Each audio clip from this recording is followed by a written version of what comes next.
Salat istikharah hampir 2 tahun. Wah, hebat. Tapi belum juga Allah kabulkan jodoh saya.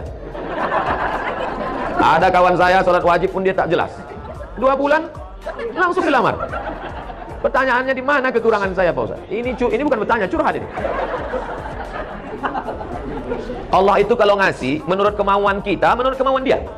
Kemauan dia. Allah itu ngasih menurut selera kita atau selera dia. Jadi ada satu ibadah yang tidak perlu mengeluarkan air liur, bukan baca Quran, tidak perlu mengeluarkan keringat, bukan tawaf dan sa'i, tidak perlu mengeluarkan tenaga karena dia bukan jihad, tidak perlu mengeluarkan darah karena bukan fisabilillah, tidak perlu mengeluarkan uang karena dia bukan infak sedekah. Diam saja. Apa itu ibadah yang tertinggi? Ridho, menerima ketetapan Allah Subhanahu wa taala. Sulitkah bagi Allah mempertemukan engkau? Mudah saja. Man from Mars, woman from Venus. Laki-laki dari planet Mars, perempuan dari planet Venus, bisa pula bertemu di dunia. Cobalah tanya ibu sama bapak ini, semua punya cerita, bisa manusia ini banyak, tak sama ceritanya. Pak, ya gimana bapak cerita sama ibu? Tak usah Ustaz tanya, kenapa? Salah sambung dulu Pak Ustaz. Bu, gimana cerita sama bapak? Ada saja skenario Allah membuat cerita yang luar biasa. Ada yang salah bertamu, ada yang nengok kakaknya nampak adiknya, macam-macam cerita itu.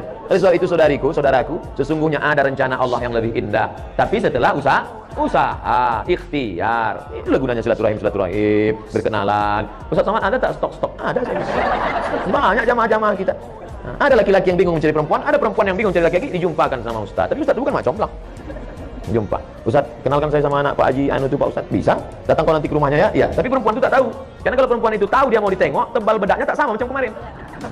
Nanti disuruh bapak tulang bawa air. Nah, bawakan dulu air teh manis tamu kita. Keluar dia dari kamar.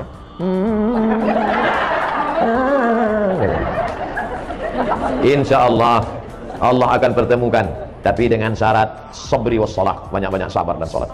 Apakah rezeki itu diatur Allah? Ya. Apakah umur itu diatur Allah? Ya. Apakah mati itu diatur Allah? Ya. Mungkinkah ada orang lain intervensi di luar pengaturan Allah? Tidak. Lalu kenapa risau? Itu bukan pertanyaan saya, itu pertanyaan Ibrahim bin Adam tentang orang yang ragu, risau. Ditanya Ibrahim bin Adam, apakah rezeki diatur Allah? Betul. Apakah umur diatur Allah? Ya. Apakah pertemuan diatur Allah? Ya. Adakah intervensi di luar selain kuasa Allah? Tak ada. Kenapa engkau risau? Iya juga ya.